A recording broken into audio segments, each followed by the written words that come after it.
Último momento.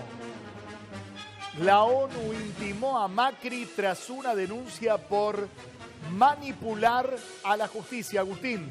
Así es, se dio a conocer hoy y justo escuchábamos a Macri decir un gobierno que se va con las manos limpias, ¿no? Bueno, aparentemente hay gente en la ONU que ya no piensa eso y habrá un proceso de investigación al respecto. Por manipular a la justicia. Por manipular a la justicia, sí, señor. Vamos a sumar en esta conversación también a Eduardo Barcesat, que es justamente constitucionalista. Eduardo, bienvenido, ¿cómo le va? Buenas tardes, ¿qué tal? Bien. Buenas tardes, perdón.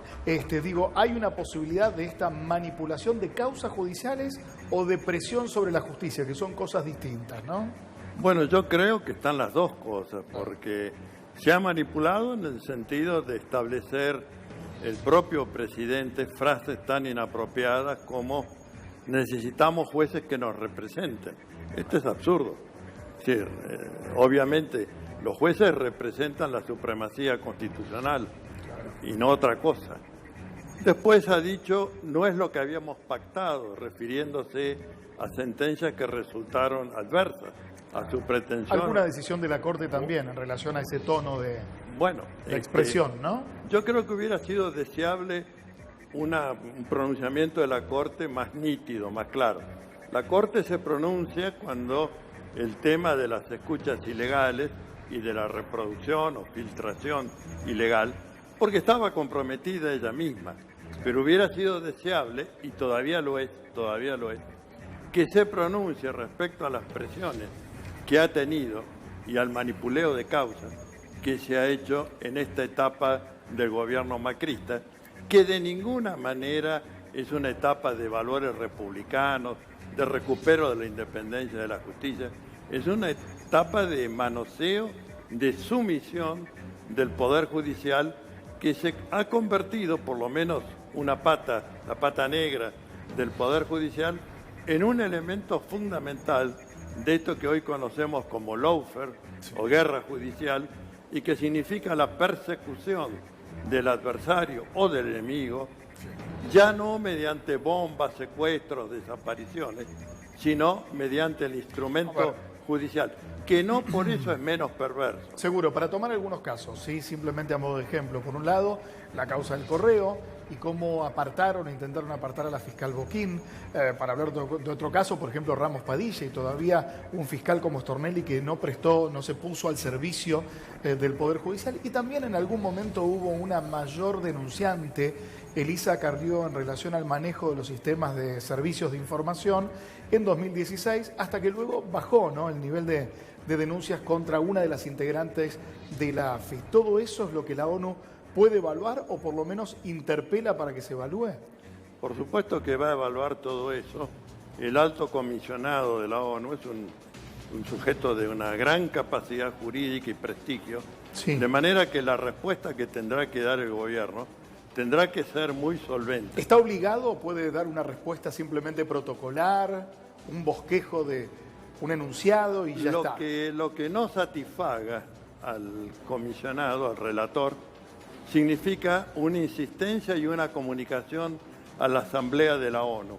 Es decir, es posible que el gobierno Macri, si menea y no da una respuesta satisfactoria, termine en una sanción, no para la Argentina, sino para el gobierno Macri. Carlos, esto choca de frente con las palabras que recién escuchábamos, ¿no? Hay un discurso político, una dialéctica, no solo de campaña, sino también ahora de gobierno, donde Macri habla de que hubo avances significativos en la transparencia, en la administración de gobierno, y por otro lado, recibimos estas noticias. La realidad marca que entre denuncias e inicios de proceso y demás hay cerca de 90 sumarios, ¿sí? Casi un centenar. Esto es por lo menos lo que se sabe. Vos citabas algún caso como el del Correo, pero bueno, hay un montón de otros casos, sobre todo de lo que se denominó en algún momento los amigos del poder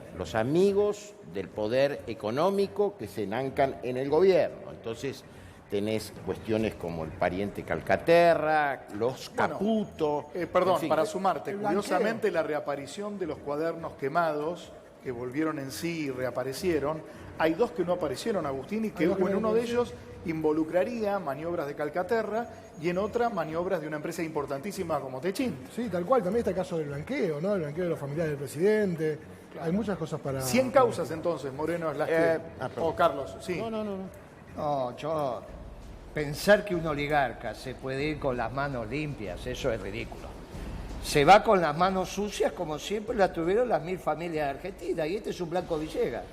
Lo dijimos, pasa que nosotros nos equivocamos, dijimos que Mauricio era Macri. No es Macri, es Blanco Usted Villegas. siempre, Moreno, siempre agredió más a la raíz materna de Macri que a la paterna. O sea, Franco Macri hasta un punto le caía bien, podemos decir. Mirá, gobernó como lo que es, un oligarca, por lo tanto las manos limpias, olvídate. Se va como entró, un oligarca. Así que olvídate. Ahora, si vos querés buscar el detalle, simplemente yo te cuento que el que venía a negociar el tema del correo conmigo, porque yo era secretario de comunicación y le decía a Franco, ¿vas a pagar o no vas a pagar? Viste cómo era Franco. Empezaba a hablar, no le entendía, si hacía como lo viste, no te entiendo. Bueno, el argumento de Franco era que no tenía que pagar el canon porque en realidad no había podido recaudar en los años de concesión el dinero para poder pagarlo, o algo parecido. Mirá, él lo que decía es lo que hizo siempre. Si él te compra, no te paga. Y si te vende, no sirve. Así hicieron la plata. Lo conocemos todo en el mercado. ¿Y por qué no le cobró usted? Usted era la imagen más rígida del gobierno anterior, ¿por qué no le cobró? Págueme. Y no pagó. No pagó. ¿Qué hicimos? Si a vos alguien no te paga, ¿qué haces? Vas a la justicia. A la justicia. A No, reclamar. primero recuperás el bien. Bueno, sí, la retrocesión del bien que Muy había bien, concedido. eso fue lo que hicimos. Bien. Muy bien. El que venía por Franco a explicar todas esas tonterías que vos también querés decir, no, que sí, que no, No me que diga no. que diga tonterías porque me siento mal. No, todas esas tonterías que decía Franco. Sí. Vos las repetís, nada Está más. bien. Entonces, yo te digo, Dejen en paz a los muertos, por favor. Sí. ese que estaba ahí, Sí. después este pibe lo nombró del otro lado. Ya solamente por eso. O sea, primero venía de este lado. Y después cuando este fue presidente lo puso del otro lado. Ya solamente con eso. Es un barullo importante. Ahora, en el medio de todo esto, en el medio de la justicia, en el medio de, obviamente, el cambio político, en el medio están los aumentos, Coco, que no se detienen, que siguen y son aumentos huérfanos, sin padre. O sea, Macri dice yo ya no estoy y Alberto dice yo no fui porque no asumí. ¿Qué aumentó más? A ver, hoy volvió a tener una corrección el precio del combustible líquido, la nafta en los surtidores, porque entró en vigencia un impuesto que había sido postergado en varias ocasiones por Mauricio Macri, es decir, para no recargarle más a los surtidores. Bueno, hoy entró en vigencia y se sumó al aumento del último ¿Quién lo viernes. decidió? ¿Qué entidad, digamos, de la Administración Nacional habilitó ese aumento? Esto está a cargo de la Secretaría de Energía, pero a ver... Dependiente de Macri, del presidente. No, sí, por supuesto. ¿Y no era Macri el mismo que dijo que había escuchado el dolor y el padecimiento de la gente que tenía que votar? Bueno, pero no solo se va a venir este aumento que ya es concreto, sino que antes de que termine el año va a haber varios aumentos más. Se termina, por ejemplo, el programa del IVA cero en los alimentos y se descongela totalmente el 15 de noviembre, dentro de poquito, 11 Arriba días. harina, arriba lácteos. Sí, se descongela el precio, el acuerdo ese que ya fue 2 veces medianamente descongelado del precio de los combustibles. A ver, según las petroleras todavía queda por trasladar a surtidores un 15% de aumento. Te llevaría la nafta premium arriba de los 60 pesos, pero claramente cerca de 65. Así que cuando llegue el tiempo de Alberto Fernández, que va a ser dentro de poco, va a tener que tomar muchas decisiones, sobre todo en lo que respecta a